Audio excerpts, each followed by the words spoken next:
El desierto respira, no con pulmones, sino con viento, no con vida, sino con algo más antiguo, algo que existía antes de que los hombres aprendieran a dar nombres a las cosas.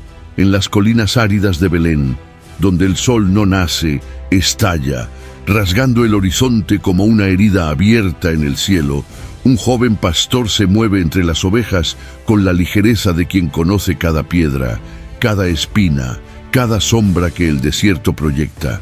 David es el menor de los hijos de Isaí, el olvidado, aquel cuyo nombre rara vez se pronuncia en las comidas familiares, aquel que come las sobras después de que sus hermanos ya se han saciado, mientras los hijos mayores entrenan con espadas y escudos, preparándose para las guerras que siempre amenazan a Israel como nubes de tormenta en el horizonte. Él permanece en los campos, cuidando animales que balan bajo el cielo implacable, criaturas necias que ignoran que morirían sin él. Sus manos están endurecidas, no por empuñar una hoja de guerra, sino por el cayado de madera nudosa y la honda de cuero curtido que lleva atada a la cintura, un arma sencilla que ha convertido en extensión de su propio cuerpo. El desierto es su maestro silencioso, enseñándole paciencia cuando el sol quema la piel hasta hacerla sangrar. Precisión cuando el hambre de un depredador se acerca en las sombras, y el lenguaje secreto de los vientos que traen olor a lluvia o a sangre. Por la noche, cuando las estrellas estallan sobre su cabeza como chispas de una hoguera divina y el frío del desierto corta hasta los huesos, David toca su arpa, un instrumento tosco que él mismo construyó, y las notas flotan por el aire como oraciones sin palabras, melodías que hacen que las ovejas se calmen y los depredadores duden en la oscuridad.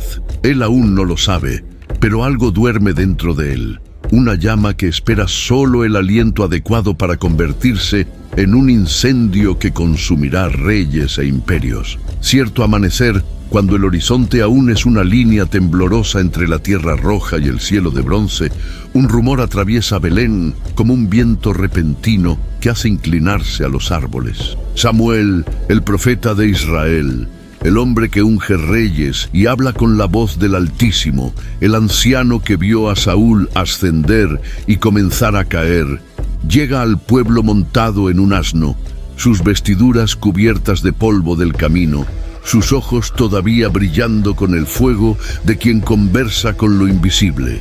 La gente murmura en los rincones de las casas de barro, especula sobre el motivo de su visita, teme que traiga malas nuevas o juicio. Isaí, patriarca respetado pero no rico, reúne a sus hijos, los más altos, los más fuertes, los más hermosos, hombres que parecen esculpidos para la guerra, con hombros anchos y mandíbulas cuadradas. Se alinean ante el profeta como árboles robustos, cada uno esperando ser elegido, cada uno imaginando el óleo sagrado deslizándose por su cabeza, cada uno ya viéndose con una corona. Pero Samuel observa con ojos que ven más allá de la carne, buscando algo que no se mide con reglas ni balanzas, algo que no brilla bajo armaduras pulidas. Uno a uno, los hijos de Isaí son rechazados. Eliab, el primogénito, fuerte como un toro, es descartado. Abinadab, hábil con la lanza, es apartado. Sama, veloz como un leopardo, no es el elegido. 7 hijos pasan ante Samuel, y 7 veces el profeta sacude la cabeza, sintiendo en su espíritu que ninguno de ellos carga con el peso del destino que busca. El silencio que se instala es incómodo, pesado como una piedra en el pecho. Samuel pregunta, su voz áspera por la edad pero aún firme, si hay alguien más, algún hijo que no haya sido traído. Isaí vacila, casi avergonzado, y menciona al menor, aquel que está en el campo con las ovejas, sucio de estiércol y sudor, oliendo a pelo de animal y humo de fogata. Cuando David es buscado y traído, aún cargando el olor del pasto y con polvo adherido a la piel bronceada por el sol implacable, sus cabellos rojizos brillando como cobre bajo la luz, sus ojos claros y penetrantes como los de un halcón, Samuel sabe. El Espíritu del Señor lo confirma en su pecho. Este es el elegido. El óleo es derramado sobre la frente del muchacho, deslizándose por los cabellos, goteando en el suelo de tierra apisonada, marcándolo con un destino que aún no comprende. Un peso que quebraría a hombres adultos. En ese instante, algo cambia en el aire. El viento se detiene. Las nubes parecen moverse más despacio. Un cuervo grazna en el cielo. El desierto tiembla, como si reconociera que acaba de nacer algo nuevo, algo peligroso, algo que cambiará el rumbo de naciones. Israel acaba de ganar a su guerrero más letal, pero él aún no lo sabe. Sigue siendo solo un muchacho que desea regresar a sus ovejas. David vuelve a los campos, cargando ahora un peso invisible, una corona que aún no existe, un reino que aún no ha sido conquistado, y el óleo seco en su piel como una promesa grabada en carne. En las semanas siguientes, algo cambia en él, algo sutil, pero innegable. Su onda alcanza blancos imposibles, piedras que vuelan en línea recta y abaten aves en pleno vuelo, impactan conejos que corren entre las rocas, derriban frutas de ramas que se mecen con el viento. Sus canciones poseen una autoridad que antes no tenían, notas que parecen provenir de algún lugar más profundo que su garganta. Melodías que hacen que hombres adultos se detengan y escuchen con lágrimas en los ojos sin entender por qué. Cuando un león emerge de las sombras de una quebrada, ojos amarillos brillando de hambre, mandíbulas goteando saliva, avanzando sobre una oveja que bala de terror, David no duda, no grita pidiendo ayuda, no huye. Corre hacia la fiera, la agarra por las mandíbulas con manos que parecen tener fuerza más allá de su tamaño, y rasga, tira, rompe, hasta que el león cae muerto a sus pies, sangre manchando la tierra seca. Cuando un oso, enorme y hambriento, surge de las montañas buscando carne fácil, David lo enfrenta con la misma frialdad asesina, matándolo con golpes precisos, sin miedo, sin vacilación, como si matar depredadores fuera tan natural como respirar. El pastor se está convirtiendo en guerrero, pero aún no hay sangre humana en sus manos, aún no. El desierto sigue enseñándole, moldeándolo en silencio, como un alfarero modela arcilla, preparándolo para el día en que no enfrentará solo bestias de 4 patas, sino monstruos de carne y hueso que sangran rojo y gritan al morir, y reyes que usan coronas pero tiemblan como niños ante la muerte. En el valle de Elá, el ejército de Israel está paralizado por el miedo, una parálisis que se ha instalado como enfermedad, carcomiendo el valor desde adentro. Durante 40 días, un coloso emerge de las filas filisteas cada mañana al salir el sol y cada tarde al comenzar a morir, escupiendo blasfemias que retumban por las montañas, desafiando a cualquier hombre de Israel a enfrentarlo en combate singular. Goliat, el gigante de Gat, mide casi 3 metros de altura, una montaña de músculo y hueso cubierta por una armadura que brilla al sol como la piel de un dragón de metal fundido. Su coraza de bronce pesa tanto como un hombre adulto. Su lanza es del tamaño de un tronco de árbol, la punta de hierro pesando más que un niño. Su escudo lo lleva otro hombre porque ni siquiera Goliat puede sostener tanto peso mientras camina. Y su voz, cuando grita, resuena por el valle como el trueno que anuncia tormentas, haciendo que los pájaros huyan de los árboles y los hombres tiemblen dentro de sus tiendas. Exige un combate singular, un duelo que decidirá el destino de ambos ejércitos según las antiguas leyes de guerra. Si un hombre de Israel lo derrota, los filisteos serán siervos. Si él vence, Israel se inclinará. Pero nadie se atreve a dar un paso adelante. Los soldados de Saúl, rey de Israel, hombres entrenados para la guerra, veteranos de batallas sangrientas, tiemblan como niños al ver al gigante, y la vergüenza se instala sobre ellos como una plaga invisible que no mata el cuerpo, pero devora el alma. David llega al campamento solo para llevar comida a sus hermanos mayores, que sirven en el ejército de Saúl, pan y granos tostados que su madre preparó. No vino a luchar, no fue convocado, no es esperado, no es deseado. Pero cuando oye el rugido de Goliat resonando por el valle, cuando ve al gigante avanzar como una torre de metal y carne, cuando escucha las blasfemias que arroja contra el Dios de Israel, algo dentro de él despierta, algo antiguo y feroz que dormía esperando este momento exacto. Ve a los hombres de Israel retroceder, ve el pavor en sus ojos, ve soldados experimentados esconderse tras tiendas como conejos ante un lobo, y una furia santa comienza a arder en su pecho como brasa soplada hasta convertirse en llama. Pregunta, su voz joven pero firme, ¿quién es ese incircunciso, ese perro filisteo que se atreve a desafiar a los ejércitos del Dios vivo? Sus hermanos lo ridiculizan con crueldad, lo llaman niño arrogante, le dicen que debería regresar a las ovejas y dejar de fingir ser guerrero, lo acusan de haber venido solo para ver la batalla como un espectador curioso. Pero David no retrocede, no baja la mirada, no acepta el desprecio, pide audiencia con el rey Saúl. Ante el monarca, un hombre alto e imponente que parece haber sido esculpido para usar coronas, pero que ahora está consumido por la duda, la desesperación y la sensación de que Dios lo ha abandonado, David declara con la confianza de quien nunca dudó que enfrentará al gigante. Saúl ríe, una risa amarga y sin alegría, luego se enfurece pensando que el joven se burla de él, después se desespera al darse cuenta de que David habla en serio. Como un muchacho pastor, sucio de estiércol de oveja y oliendo a humo de fogata, podría derrotar a lo que sus guerreros más experimentados, hombres que han matado decenas en batalla, temen enfrentar. Pero David habla con una convicción que atraviesa la incredulidad como un cuchillo a través de la carne. Cuenta sobre el león que desgarró con sus propias manos, sobre el oso que mató cuando la fiera intentó robar una oveja, sobre cómo el Dios que lo libró de las garras de esos depredadores lo librará de la mano de este filisteo incircunciso.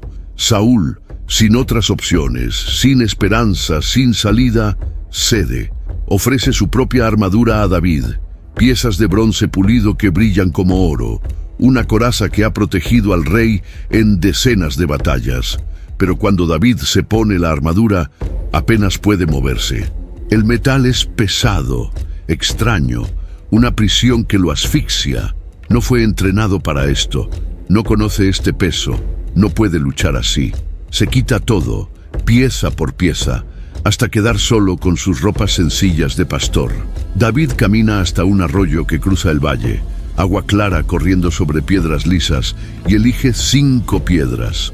No cualquier piedra, sino aquellas perfectamente redondas, perfectamente equilibradas, piedras que sabe que volarán rectas como flechas. Las coloca en su bolsa de pastor, sostiene su honda, la misma con que protegía a las ovejas de depredadores, y avanza hacia el valle, sus pies descalzos, dejando huellas en la tierra roja. Goliat lo ve y suelta una carcajada que hace temblar la tierra, una risa de puro desdén, como si alguien hubiera enviado a un niño a enfrentarlo. Maldice a David por todos los dioses de los filisteos, por Dagón y Baal, y todos los demonios que habitan las tinieblas. Promete dar su carne a las aves del cielo y a las fieras del campo. Promete hacer que su sangre riegue la tierra seca. Pero David no vacila, no duda, no siente miedo. Grita de vuelta su voz joven pero clara como una campana de bronce, proclamando que viene en nombre del Señor de los ejércitos, el Dios de las huestes de Israel, y que en este día el mundo entero sabrá que hay un Dios en Israel y que la batalla pertenece al Señor. Los dos se acercan. El gigante avanza como una montaña en movimiento, cada paso haciendo temblar el suelo, su armadura tintineando como cadenas. David corre hacia él, ágil como un halcón que se lanza del cielo, rápido como un leopardo que persigue presa. Coloca una piedra en la honda, esa piedra perfecta elegida en el arroyo, gira el cuero sobre su cabeza con movimientos practicados 1000 veces contra blancos en el desierto y suelta. El chasquido corta el aire como un látigo. La piedra vuela en línea recta, atravesando el espacio entre ellos como un relámpago silencioso, y golpea a Goliat justo en el centro de la frente, en el único punto vulnerable que la armadura no cubre, hundiéndose en el cráneo con un sonido horrible y húmedo de hueso quebrándose y carne rasgándose. El gigante se detiene, sus ojos se abren en shock, en incredulidad, en terror. Y luego, lentamente, como una torre antigua que se derrumba tras 1000 años en pie, cae hacia adelante, su cuerpo golpeando el suelo con un impacto que levanta una nube de polvo que cubre el campo de batalla como niebla. David corre hasta el cuerpo caído. Agarra la espada del propio Goliat, una hoja tan grande que necesita ambas manos para alzarla, y con un golpe brutal le corta la cabeza al monstruo. La sangre brota como una fuente, manchando la tierra, manchando a David, manchando la historia.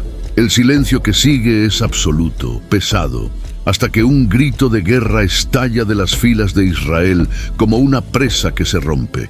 Los filisteos huyen en pánico, abandonando armas y tiendas, corriendo como ovejas ante lobos. Los israelitas los persiguen, cortándolos por la espalda, masacrando por el valle, llenando quebradas con cadáveres. La victoria es completa, total, sangrienta, y el nombre de David, antes desconocido, ahora resuena por toda la nación como un trueno que anuncia tormenta, un nombre que será cantado, temido, amado, odiado, pero nunca, jamás olvidado. El nombre de David recorre Israel como un incendio descontrolado que devora campos secos, extendiéndose de ciudad en ciudad, de aldea en aldea, hasta que no hay un solo israelita que no conozca la historia del pastor que mató a un gigante.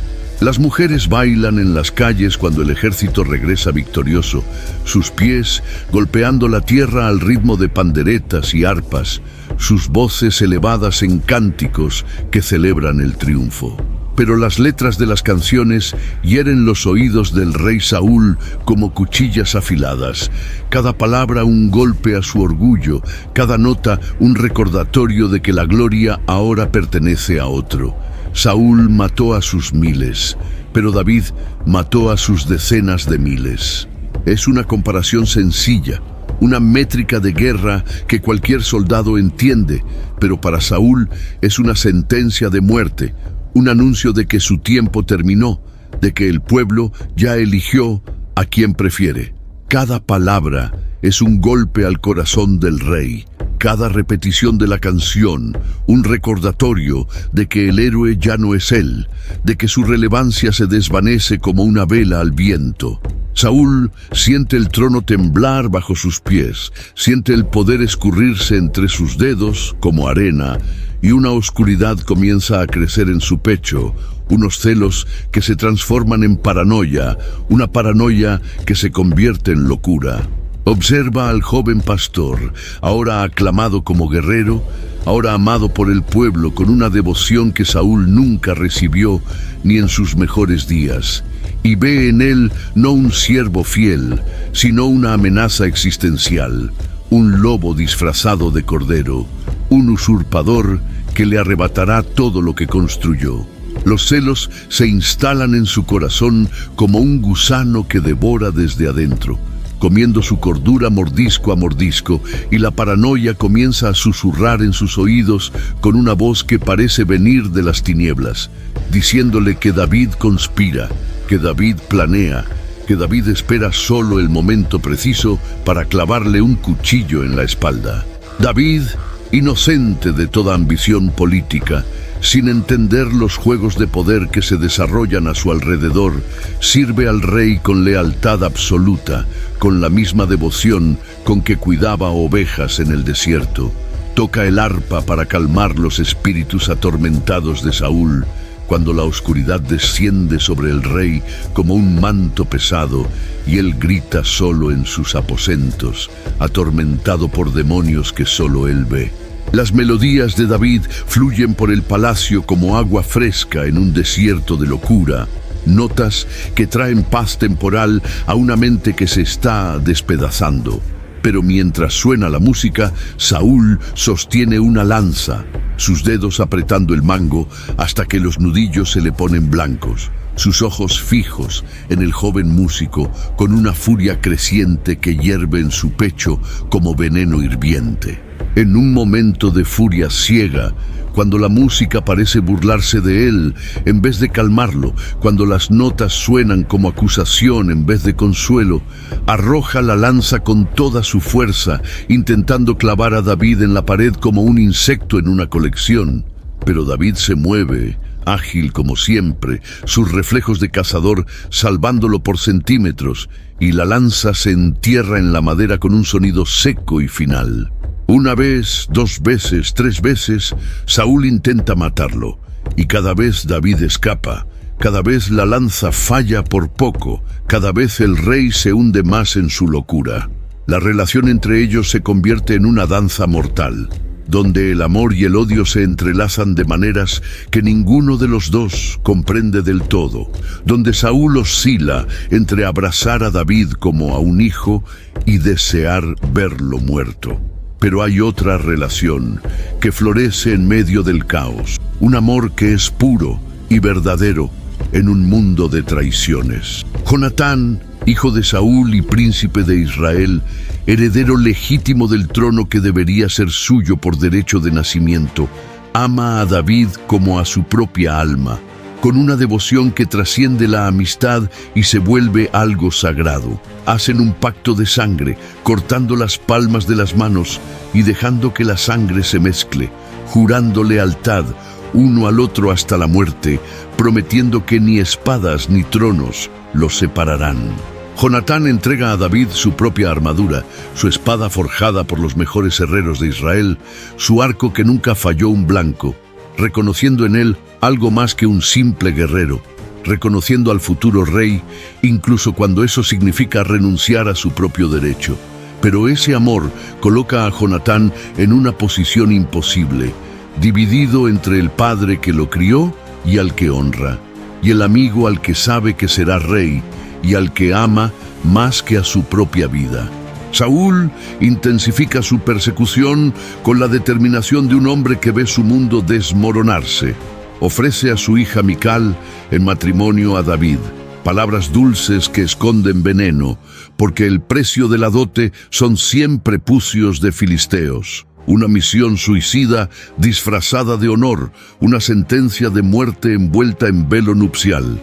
Saúl espera que David muera intentándolo, que los filisteos hagan el trabajo que él no puede completar.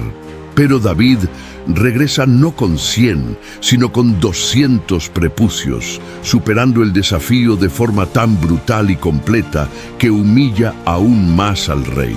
Mical se enamora del guerrero de cabellos rojizos y ojos que ya han visto la muerte, y el matrimonio se realiza, pero el corazón de Saúl solo se endurece más, convirtiéndose en piedra donde antes había carne. La locura de Saúl se profundiza como un pozo sin fondo.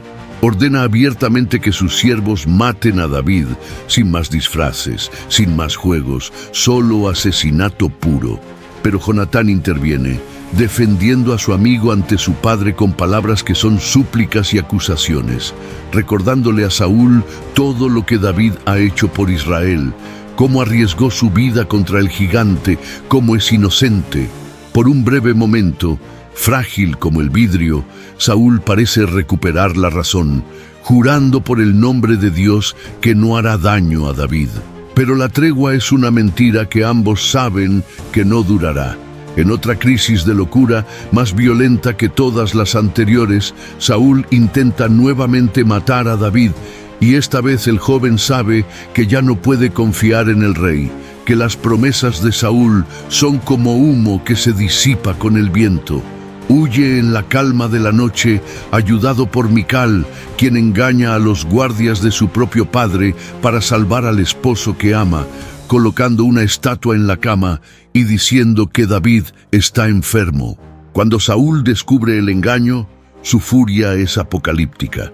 David deja atrás todo lo que conoce, el palacio donde tocaba el arpa, la familia que apenas comenzaba a construir, la seguridad de un hogar, y se convierte en un fugitivo, perseguido por el hombre que debería protegerlo. El héroe de Israel ahora es perseguido como un criminal y la gloria se transforma en exilio.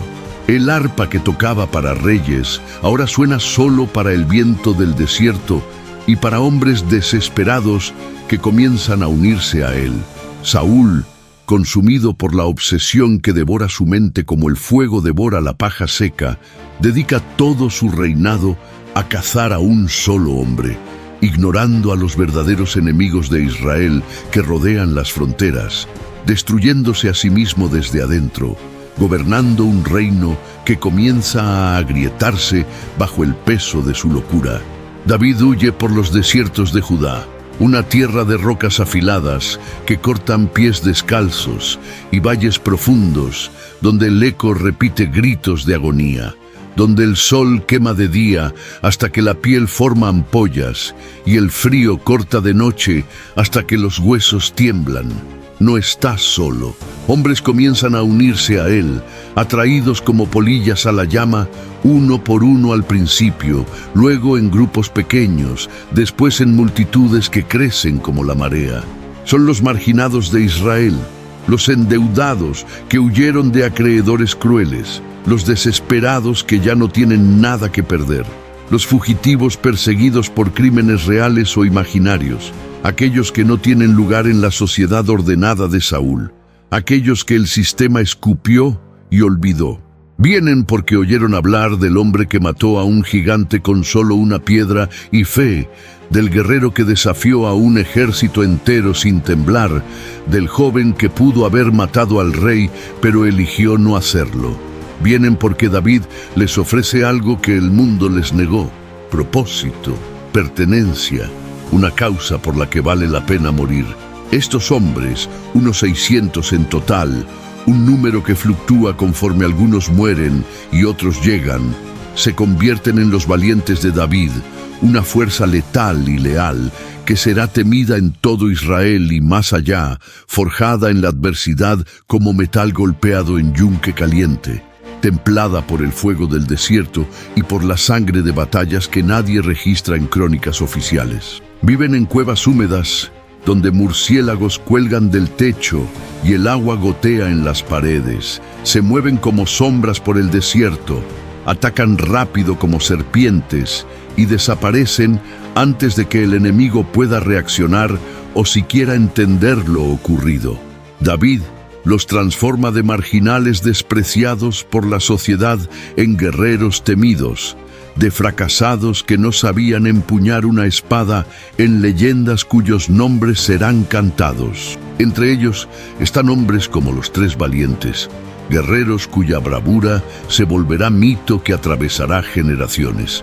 Uno de ellos, en un acto de devoción casi insano que desafía toda lógica militar, arriesga la vida cruzando líneas enemigas solo para traer agua del pozo de Belén, simplemente porque David expresó nostalgia por ella, un anhelo inocente por algo de su infancia. Cuando regresan con el agua, arriesgándolo todo por un capricho, David no bebe. Sus manos tiemblan al sostener la jarra y la derrama en el suelo como ofrenda, diciendo con voz quebrada que no puede beber lo que fue comprado con la sangre de hombres que lo aman. Es este tipo de liderazgo, esta mezcla paradójica de ferocidad asesina en la batalla y compasión profunda fuera de ella, lo que hace que los hombres sigan a David hasta la muerte y más allá. Saúl persigue a David implacablemente con la obsesión de un hombre que ha perdido todo excepto su odio. movilizando miles de soldados, desviando recursos que deberían proteger a Israel de enemigos reales. Todo para cazar a un solo hombre que ve en sus pesadillas. Pero el desierto es vasto y cruel, conociendo secretos que solo entienden quienes viven en él. Y David conoce cada escondite, cada sendero secreto que serpentea entre rocas, cada cueva que ofrece refugio, cada fuente de agua oculta. Se mueve como un fantasma que no puede tocarse, siempre un paso adelante, siempre inalcanzable, siempre desapareciendo cuando Saúl cree que finalmente lo ha cercado. En 2 ocasiones, el destino pone a Saúl en manos de David, momentos en que un solo golpe terminaría todo, en que la justicia podría hacerse, en que la persecución acabaría. La primera vez ocurre en una cueva oscura en Engadi, donde Saúl entra a aliviarse, inconsciente en su vulnerabilidad de que David y sus hombres están escondidos en las sombras profundas del fondo de la cueva, conteniendo la respiración, manos en mangos de espadas. Los valientes de David susurran urgentemente que esta es la oportunidad enviada por Dios, que el Señor entregó al enemigo en sus manos como un regalo envuelto, que deben matarlo ahora antes de que la oportunidad se escape. Pero David se acerca en silencio, pies descalzos, sin hacer ruido en la piedra, y en vez de clavar la espada en la espalda del rey vulnerable, corta solo la punta del manto de Saúl, con movimientos cuidadosos. Más tarde, cuando Saúl sale de la cueva acomodando sus ropas, David lo llama desde lejos, su voz resonando por el valle, mostrando el trozo de tela como prueba irrefutable de que pudo haberlo matado, pero eligió no hacerlo, de que tuvo la vida del rey en sus manos y la devolvió. Saúl llora, lágrimas corriendo por su barba canosa, reconociendo brevemente la nobleza de David, admitiendo que el joven es más justo que él. Pero la tregua es temporal, como la niebla matinal que el sol disipa. La segunda vez ocurre en el desierto de Sif, cuando David entra al campamento de Saúl de noche, pasando por guardias dormidos por un sueño sobrenatural que parece enviado desde los cielos. Llega hasta la tienda del rey, donde Saúl duerme profundamente roncando, su lanza clavada en el suelo junto a su cabeza, lo bastante cerca para ser arrancada y usada en un segundo. Abisai, uno de los hombres de David, susurra que Dios entregó al enemigo nuevamente, que él mismo clavará la lanza y terminará esto con un solo golpe. Pero David se niega, diciendo que no extenderá la mano contra el ungido del Señor, que incluso un rey loco y homicida lleva una marca sagrada.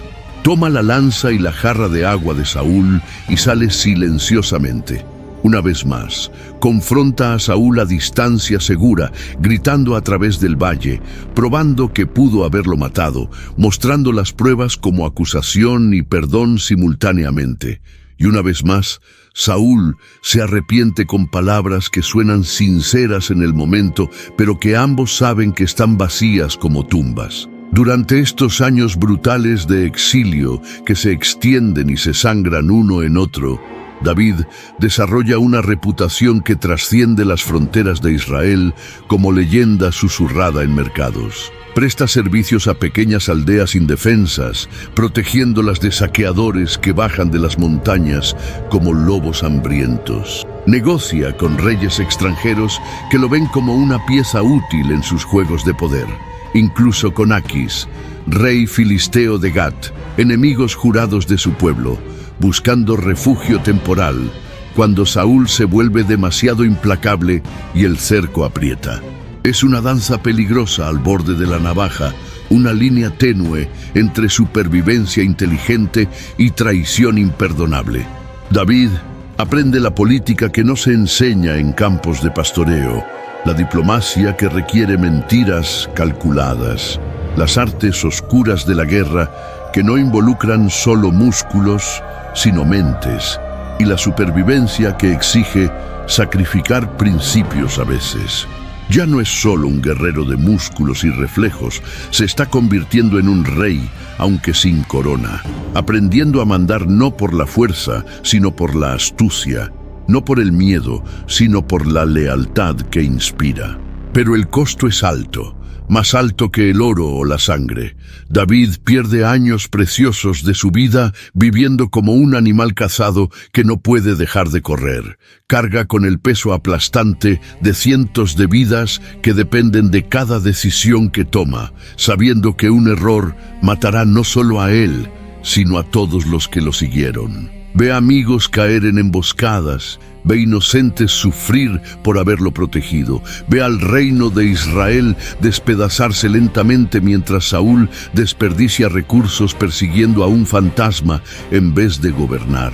Y en cada noche silenciosa, cuando las estrellas brillan sobre el desierto frío y sus hombres duermen alrededor de fogatas moribundas, David se pregunta si el óleo que Samuel derramó sobre su cabeza en aquel día lejano en Belén fue una bendición o una maldición disfrazada, si ser elegido por Dios significa solo sufrir más que los demás, si el trono que le fue prometido vale toda esa sangre, lágrimas y años perdidos corriendo como conejo ante perros de caza.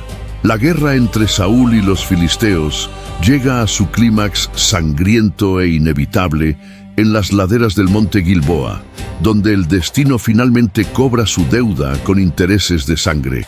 El ejército de Israel es masacrado sin piedad, perseguido por fuerzas filisteas superiores en número y organización como ovejas ante lobos que han probado sangre.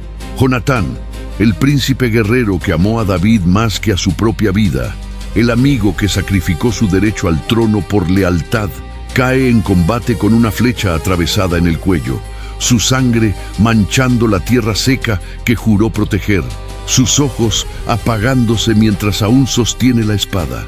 Dos de sus hermanos mueren a su lado, defendiendo al padre que los llevó a esta batalla suicida.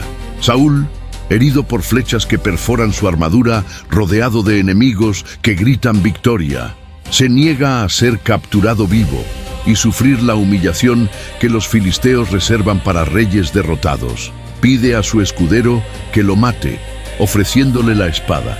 Pero el hombre no puede alzar la mano contra su rey, aunque Saúl suplique. Entonces Saúl, en su último acto de voluntad propia, se lanza sobre su propia espada, el metal entrando en su cuerpo, terminando su vida atormentada en un acto final de desesperación que también es coraje.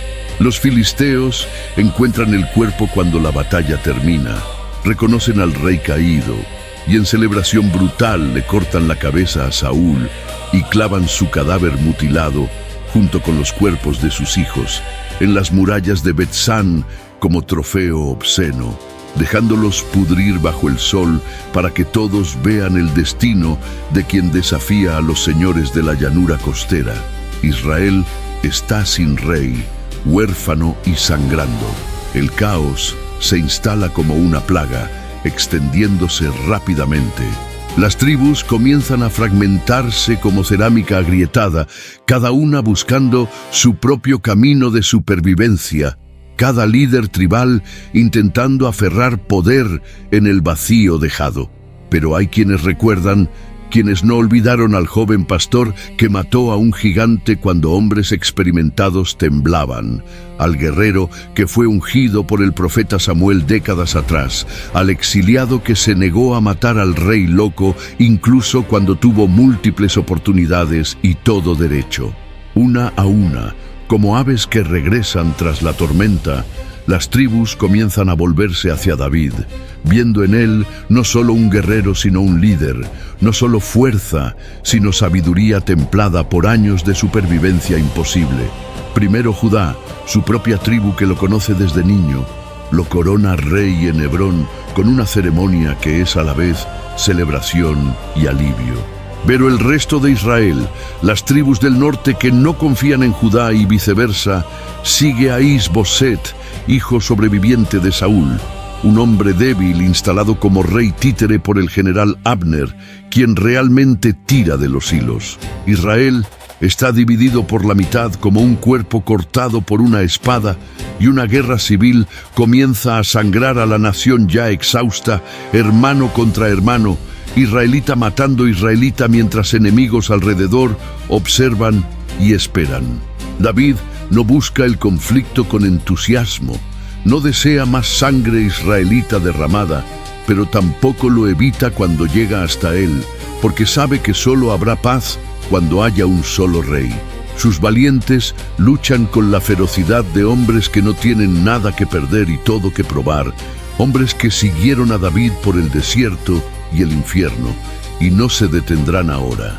Batalla tras batalla, escaramuza tras escaramuza, la fuerza de David crece como la marea entrante, mientras la de Is-Boset se debilita y mengua.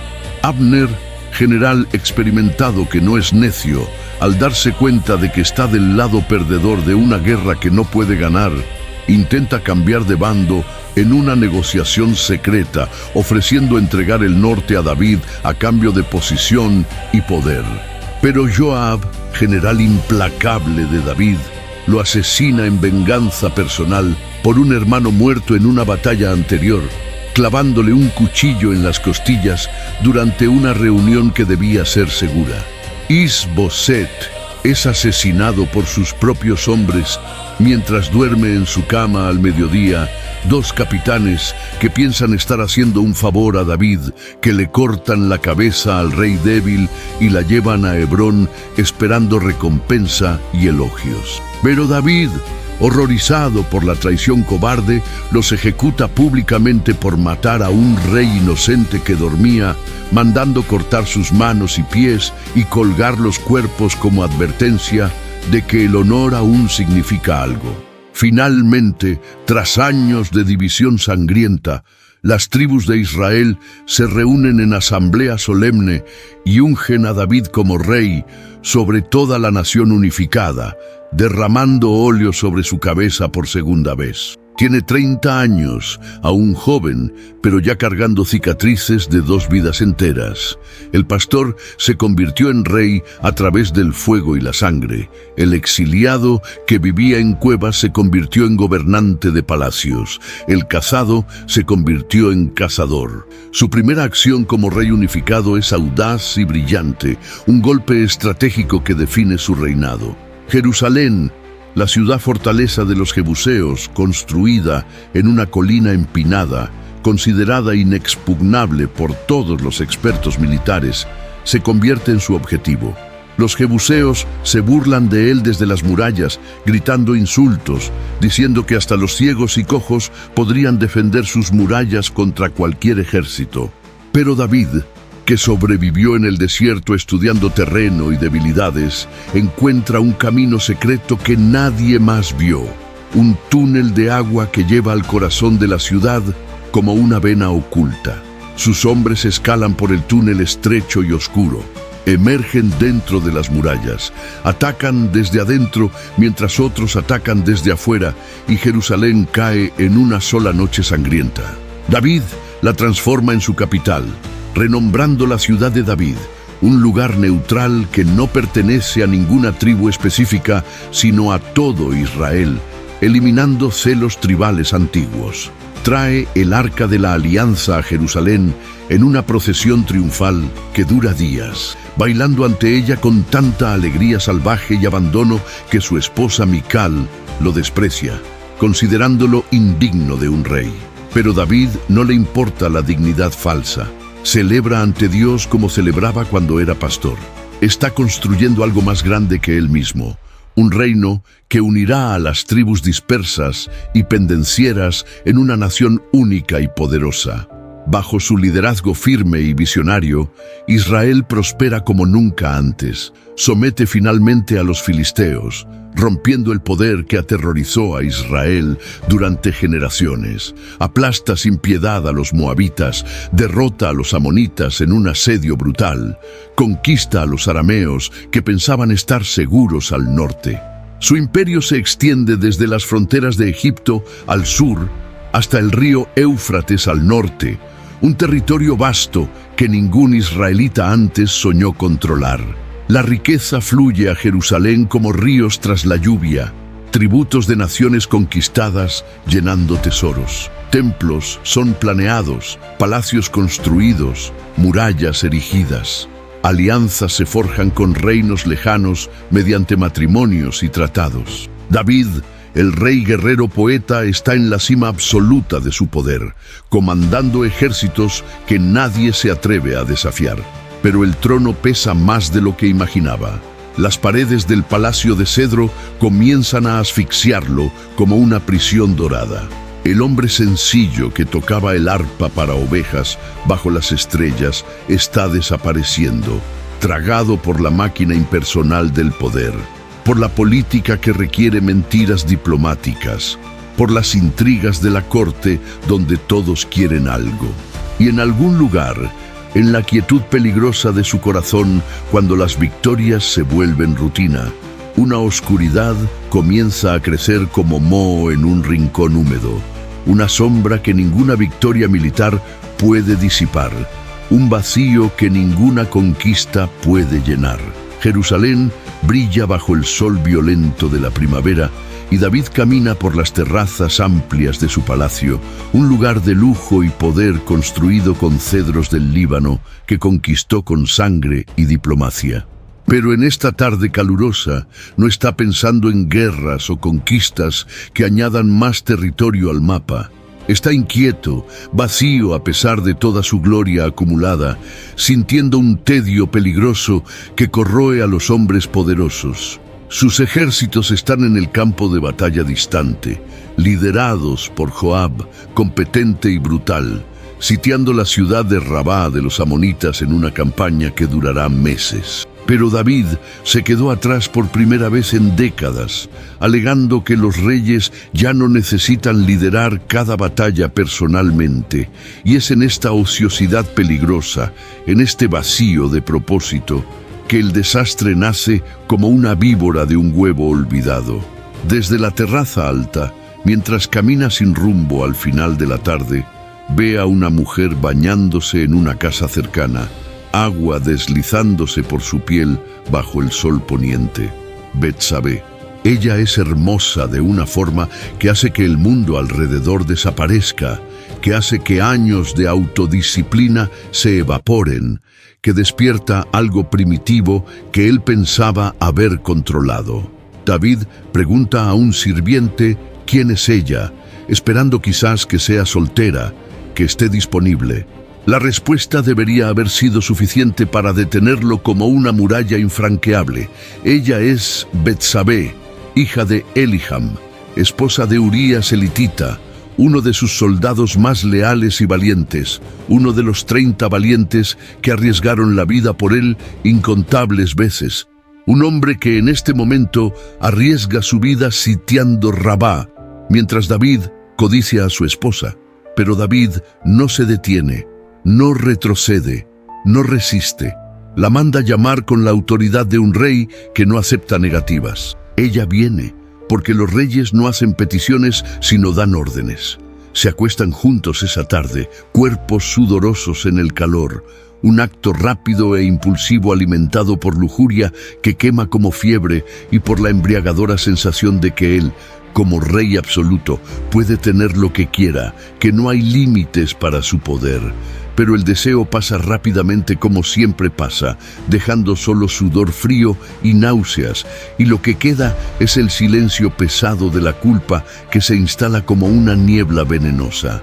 Semanas después, cuando David ya intentó olvidar, enterrar el pecado bajo pilas de trabajo administrativo, Betsabé envía noticias mediante un mensajero discreto, 3 palabras que hacen que el corazón de David se enfríe y el mundo tiemble. Estoy embarazada. El pánico se instala como una garra apretando la garganta.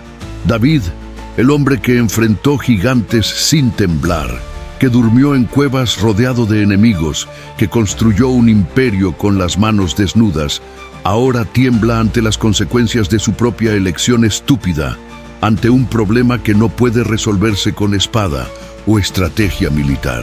Trama para encubrir el pecado como un criminal común, su cerebro trabajando a toda velocidad, buscando una salida. Manda llamar a Urías del campo de batalla con la excusa transparente de querer noticias de la guerra, esperando que el soldado duerma con su esposa durante la licencia y así crea que el hijo que nacerá es suyo. Un engaño sencillo que salvaría el honor de todos. Pero Urías, leal y honrado de una forma que avergüenza a David, se niega a disfrutar del confort de su casa y del lecho de su esposa, mientras sus compañeros de armas duermen en tiendas en el campo de batalla, comiendo raciones duras y enfrentando la muerte. Duerme a la puerta del palacio, junto a los sirvientes y guardias, en solidaridad con sus hermanos de armas lejanos. David intenta nuevamente con desesperación creciente, invitando a Urías a cenar, emborrachándolo con vino fuerte, hasta que el soldado apenas puede mantenerse en pie, pensando que el alcohol quebrará su resolución moral. Pero incluso ebrio, Urías permanece firme en sus principios, durmiendo nuevamente con los sirvientes en vez de ir a casa. Desesperado, al ver que no hay salida honrosa, David toma una decisión que lo marcará para siempre como asesino, que destruirá cualquier ilusión de que es diferente de otros reyes corruptos. Escribe una carta a Joab, sus manos temblando mientras forman las palabras, ordenando que Urías sea colocado en la primera línea de la batalla más feroz, donde los amonitas son más fuertes, y que luego los soldados se retiren estratégicamente, dejándolo aislado para morir solo bajo una lluvia de flechas. Y en una crueldad adicional que es casi cómica en su maldad, hace que Urías entregue personalmente su propia sentencia de muerte, llevando la carta sellada sin saber que transporta órdenes de su asesinato. Joab obedece sin cuestionar, porque los generales no cuestionan a los reyes y porque una muerte más o menos no significa nada en la guerra. Urías es colocado en el punto más peligroso del asedio. Lucha con bravura como siempre lo hizo, y cuando llega la orden de retirada, queda solo enfrentando a decenas. Muere cubierto de flechas, su cuerpo cayendo en las murallas de Rabá, otra víctima de la ambición y lujuria de hombres poderosos. Betsabé llora a su marido, con el lamento tradicional que dura días, rasgando ropas y cubriendo su cabello con cenizas. Tras el período de luto socialmente aceptable, David la toma como esposa en una ceremonia que parece respetable para observadores externos. El secreto parece seguro, enterrado bajo capas de mentiras y muerte. Pero Dios no está en silencio, no está ciego. El profeta Natán llega al palacio sin aviso, sus ojos ardiendo con el fuego de quien lleva un mensaje divino. Cuenta a David una historia aparentemente sencilla sobre dos hombres, uno rico con rebaños incontables, otro pobre con solo una corderita que amaba como a una hija. Cuando un viajero llega, el hombre rico, en vez de matar una de sus propias ovejas, roba y mata la única corderita del hombre pobre para alimentar al huésped. David, enfurecido por la injusticia de la historia, sin darse cuenta de la trampa, declara con justa indignación que el hombre rico merece morir, que restituirá 4 veces lo que robó. Natán lo mira a los ojos sin parpadear y dice las 4 palabras que destruyen reinos y exponen almas. Tú eres ese hombre. Dios te dio todo lo que pediste, un reino vasto, victorias incontables, mujeres, riqueza que otros reyes envidian. ¿Por qué despreciaste la palabra del Señor, haciendo lo malo a sus ojos, matando a Urías con espada filistea y robando a su mujer? David se desmorona como una torre de arena bajo una ola. No hay excusas que su mente pueda fabricar. No hay escapatoria posible. No hay forma de esconderse de ojos que lo ven todo. Confiesa con voz quebrada, palabras arrancadas de su garganta.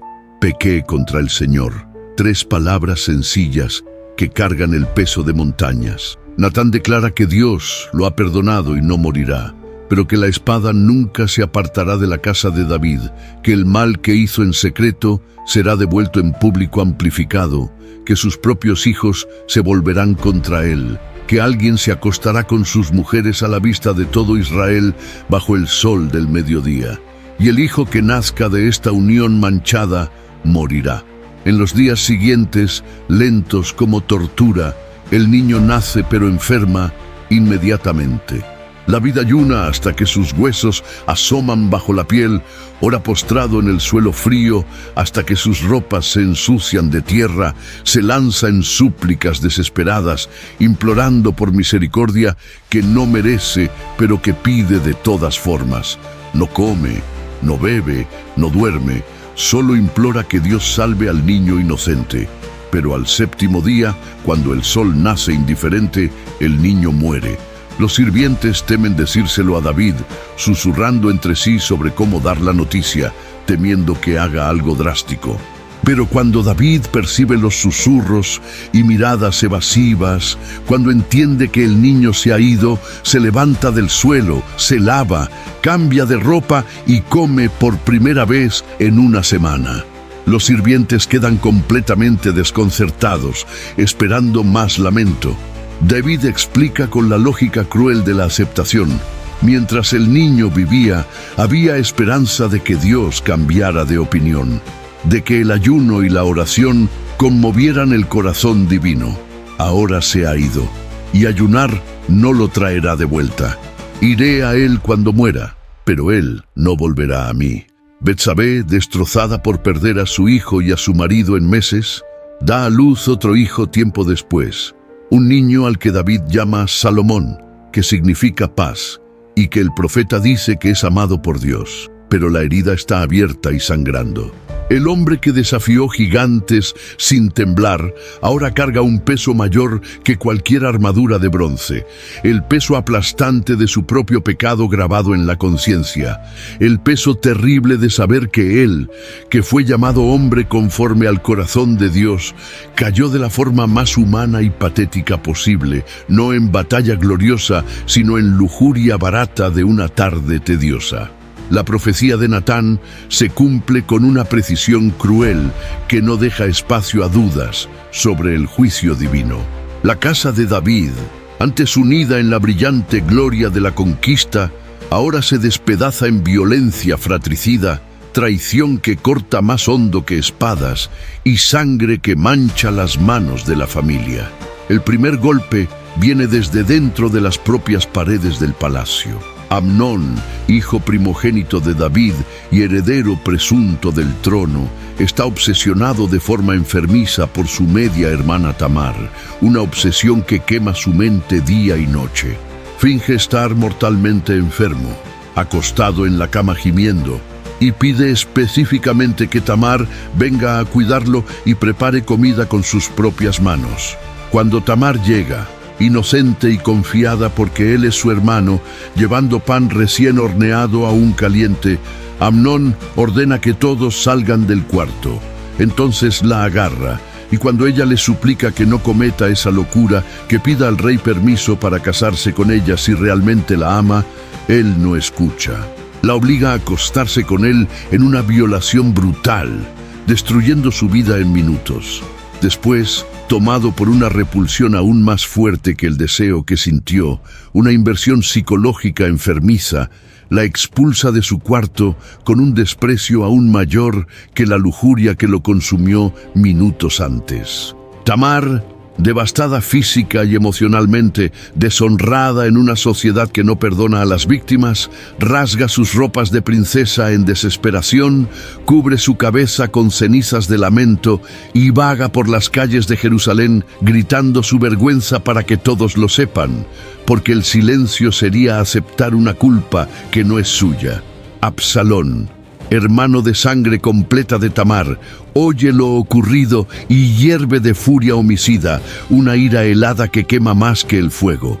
Consuela a su hermana quebrantada con palabras gentiles, diciéndole que vivirá en su casa protegida, pero no olvida el ultraje ni un segundo.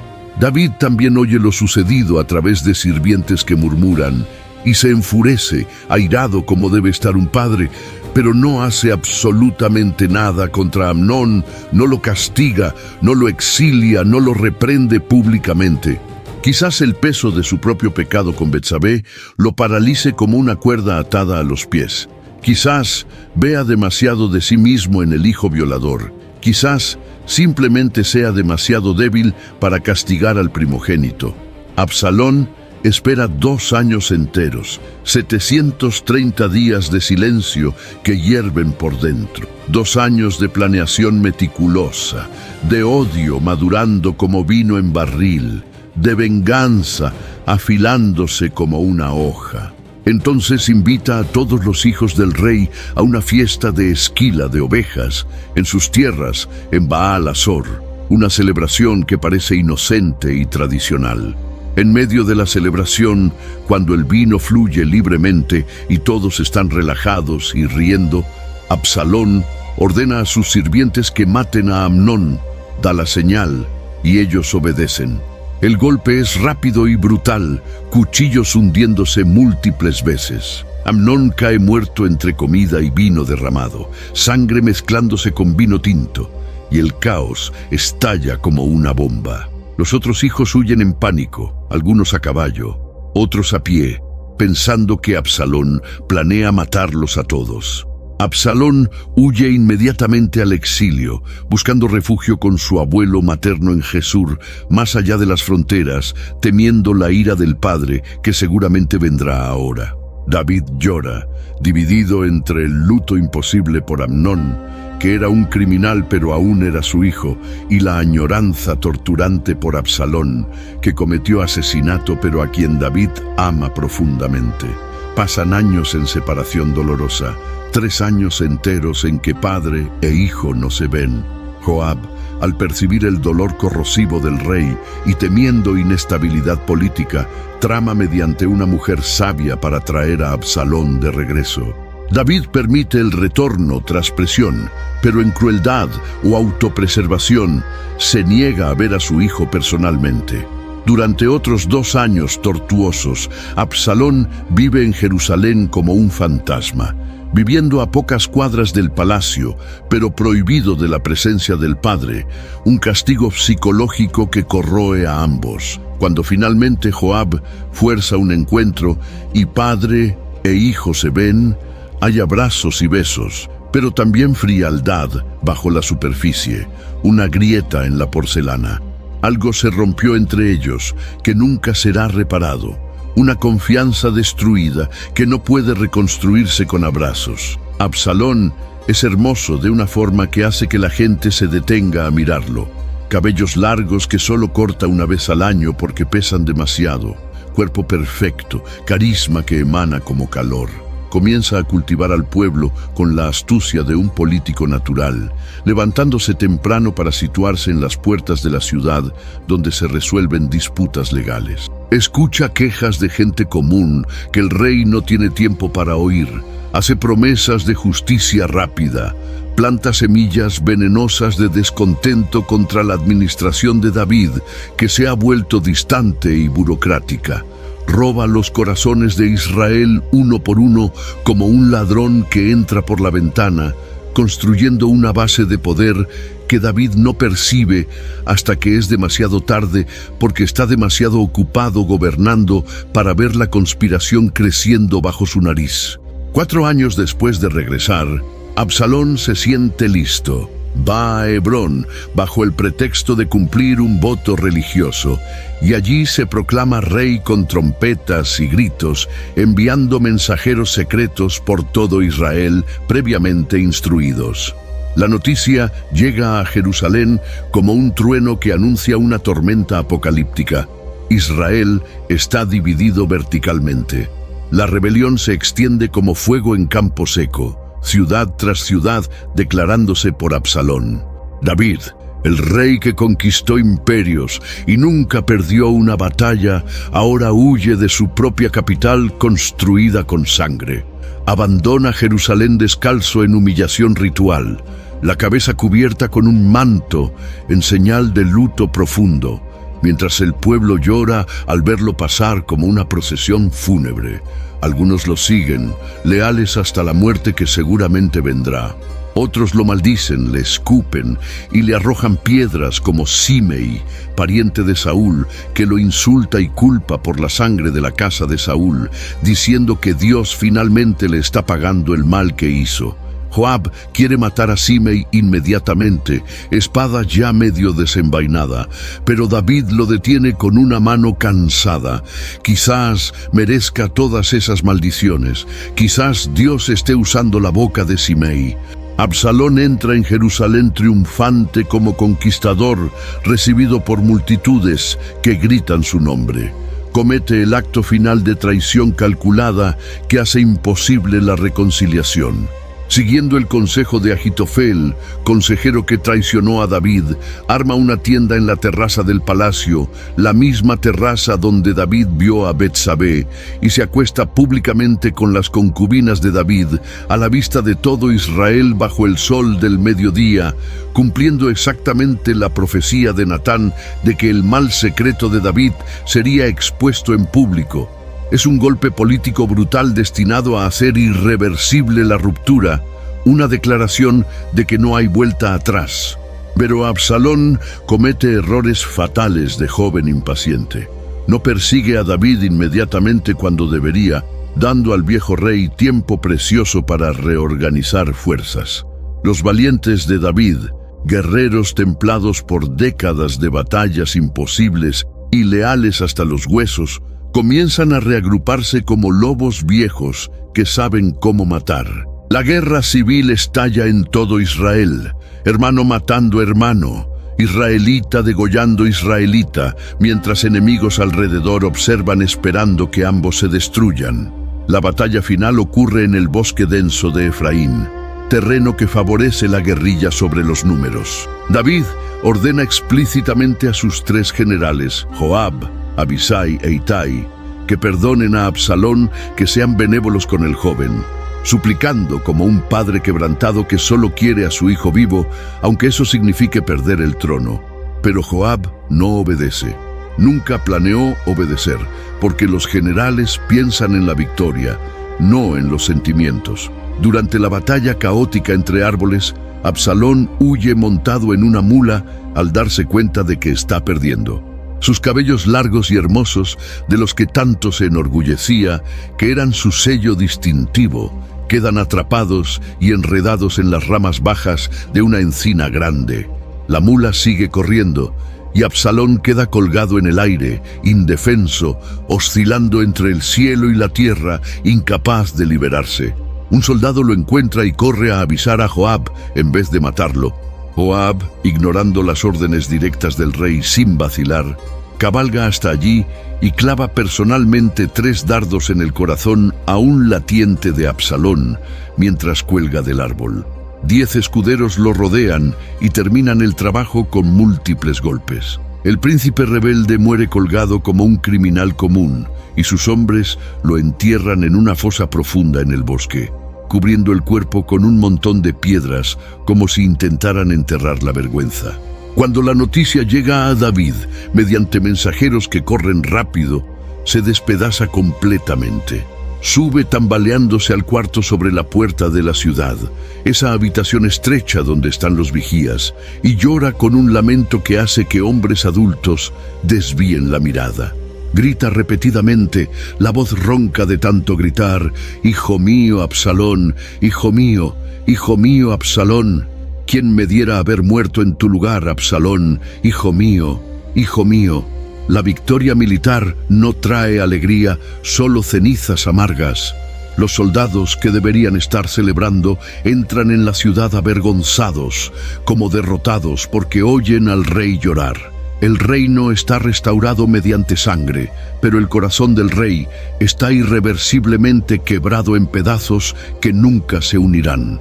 Y la espada que fue prometida por el profeta sigue cortando, más hondo que cualquier hoja física de bronce o hierro podría cortar, destruyendo no el cuerpo, sino el alma. Jerusalén está finalmente en una paz frágil, pero David está cansado hasta los huesos, un cansancio que el sueño no cura. Las cicatrices cubren su cuerpo envejecido como un mapa detallado de todas las batallas que libró a lo largo de décadas, todos los errores terribles que cometió, todas las vidas que quitó con sus propias manos y todas las vidas preciosas que perdió. Sus cabellos están completamente blancos como la nieve en el monte Hermón. Sus manos tiemblan incluso cuando intenta mantenerlas firmes, y el frío no lo abandona ni bajo las mantas más pesadas de lana que los sirvientes apilan sobre él. Es un rey victorioso en el papel, un imperio vasto bajo su mando que se extiende por territorios que sus padres ni soñaron, pero internamente es un hombre completamente quebrantado, asombrado por fantasmas que no lo dejan dormir más de unas pocas horas por noche. Se levanta antes del amanecer, cuando las estrellas aún brillan, y sube lentamente a la terraza del palacio, ese mismo lugar maldito donde vio a Betsabé por primera vez décadas atrás, el lugar donde su hijo Absalón cometió su traición pública brutal. Ahora es solo piedra fría y silencio pesado. Mira a Jerusalén dormida, la ciudad que tomó con violencia y astucia, la capital que construyó piedra sobre piedra, y ve no solo murallas imponentes y casas de piedra, sino también los rostros de quienes perdió flotando como niebla. Jonatán, su hermano de alma, a quien amó más que a cualquier mujer, caído en Gilboa con una flecha en el cuello. Absalón, su hijo rebelde de cabellos hermosos, colgado en una encina como un criminal. Amnón, el violador primogénito, muerto en venganza merecida. Tamar, la hija deshonrada y destruida viviendo en sombras. Urías, el leal soldado que asesinó por conveniencia, que murió sin saber por qué. Cada nombre es un peso de plomo colgado del cuello, cada recuerdo una herida que nunca sanó del todo, que supura cuando cree que finalmente cicatrizó. David toma su arpa vieja, el instrumento tosco que lo acompañó desde los días imposibles de pastor, cuando el mundo era sencillo, y sus dedos artríticos, ahora rígidos y doloridos por la edad, recorren las cuerdas con dificultad.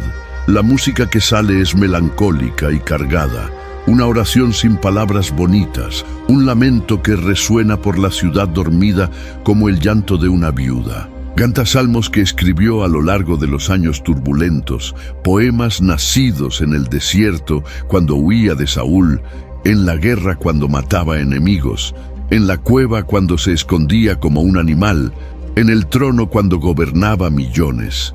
Salmos de alabanza explosiva y de desesperación profunda, de fe inquebrantable y de duda corrosiva, de gratitud sincera y de lamento amargo. Son su alma expuesta y cruda, sin filtros ni máscaras. El Señor es mi pastor, nada me faltará. Me hace descansar en verdes praderas, me guía por sendas de justicia. Estas palabras fueron escritas cuando aún cuidaba ovejas necias, cuando la vida era sencilla y predecible y el futuro era solo el día siguiente. Lávame por completo de mi iniquidad y purifícame de mi pecado, porque conozco mis transgresiones y mi pecado está siempre delante de mí. Estas palabras fueron arrancadas de su alma tras Betsabé, tras Urías, cuando el peso de la culpa amenazaba con aplastarlo físicamente. ¿Por qué te abates, oh alma mía? ¿Y por qué te turbas dentro de mí? Espera en Dios, porque aún lo alabaré. Estas palabras fueron escritas en sus momentos más oscuros y desesperados, cuando parecía que Dios se había alejado permanentemente, cuando el silencio divino era más fuerte y ensordecedor que cualquier grito humano. David contempla su legado complicado con ojos que han visto demasiado. Unió a Israel que estaba fragmentado, transformó tribus pendencieras en nación, derrotó sistemáticamente a todos los enemigos alrededor que amenazaban a su pueblo durante generaciones. Estableció una dinastía que durará generaciones y generaciones, que producirá reyes hasta tiempos lejanos. Pero también derramó mucha sangre, ríos de sangre que manchan la memoria, cometió crímenes terribles que no pueden deshacerse, vio a su propia casa devorarse en violencia fratricida que la profecía prometió. Fue llamado hombre conforme al corazón de Dios, un título que lo llena de orgullo y vergüenza simultáneamente, pero también fue asesino calculador, adúltero débil, padre fallido que no supo proteger a sus hijos. Es ambos, luz y sombra, y esa contradicción imposible lo define completamente. En los últimos días de su vida, cuando la muerte se acerca como una sombra creciente, otra crisis amenaza su trono frágil. Adonías, otro de sus hijos sobrevivientes, hermoso y ambicioso, intenta proclamarse rey sin el permiso o conocimiento de David, reuniendo el apoyo de Joab y del sacerdote Abiatar. Es una repetición aterradora de la pesadilla de Absalón, la historia repitiéndose como una maldición. Pero esta vez, advertido por Betsabé y el profeta Natán, David actúa rápidamente a pesar de su debilidad física. Ordena que Salomón, hijo de Betsabé, nacido tras la muerte del niño anterior, sea ungido rey inmediatamente en una ceremonia pública. Salomón, el hijo nacido del pecado más terrible de David, el hijo de la redención imposible, será quien continúe la dinastía. Es una elección controvertida que irritará a muchos, pero David sabe que Salomón posee sabiduría más allá de sus años, que él construirá el templo magnífico que David soñó pero nunca pudo edificar, porque el profeta dijo que manos que derramaron mucha sangre no pueden construir casa para Dios. David reúne a Salomón en una audiencia privada final y le da sus últimas instrucciones con voz débil. Habla sobre la justicia que sostiene reinos, sobre seguir los mandamientos grabados en piedra, sobre ser fuerte cuando vengan presiones, pero también habla, porque es político hasta el final, sobre los viejos enemigos que deben ajustarse para garantizar estabilidad. Sobre Joab, que mató hombres inocentes en tiempos de paz, sobre Simei, que lo maldijo cuando huía de Absalón. Es un rey pragmático hasta el último suspiro, asegurando que su sucesor herede un reino seguro y consolidado.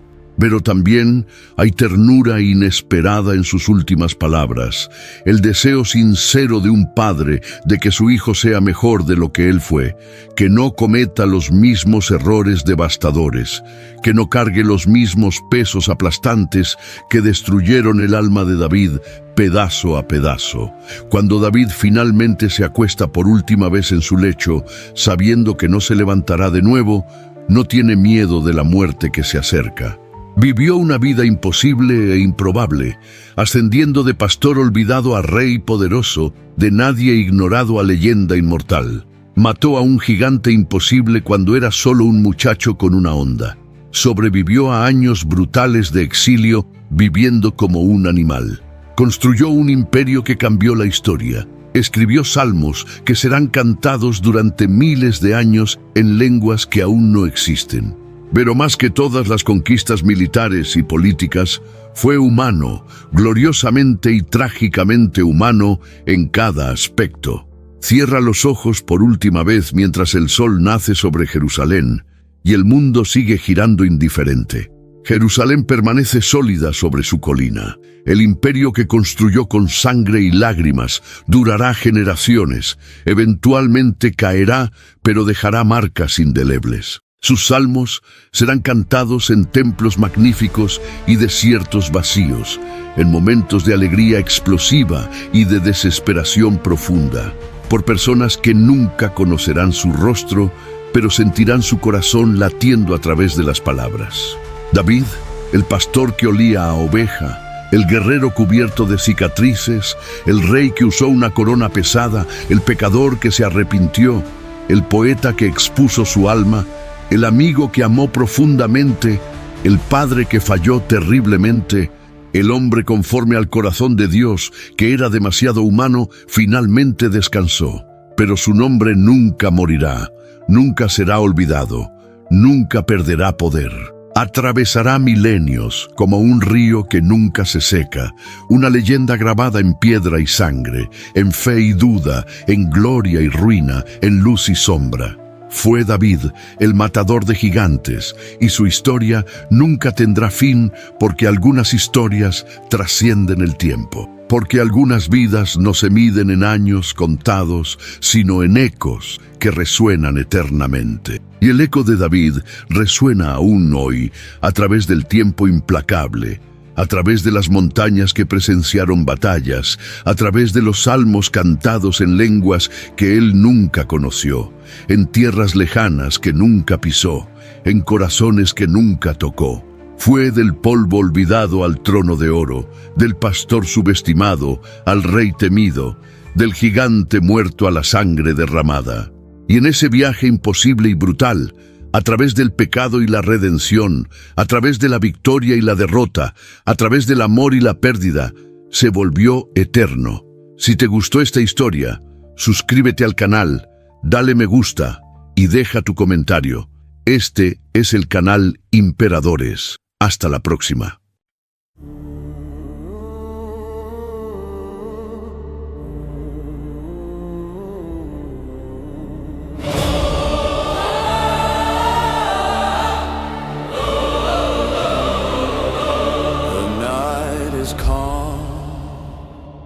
But I feel the war,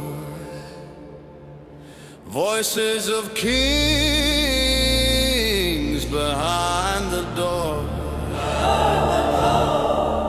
Every step I take shakes the ground. In the silence, shadows wear the crown.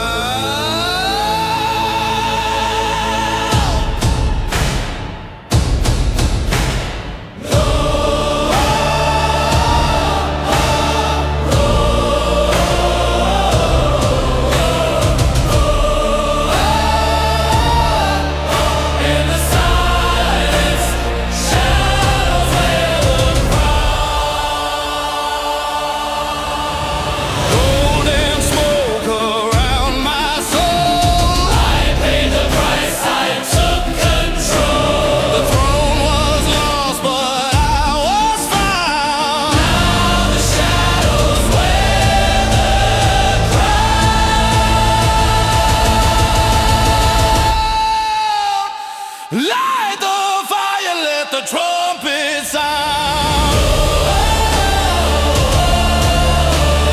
Power rises when the sun goes down. They can break the man, but not the sound.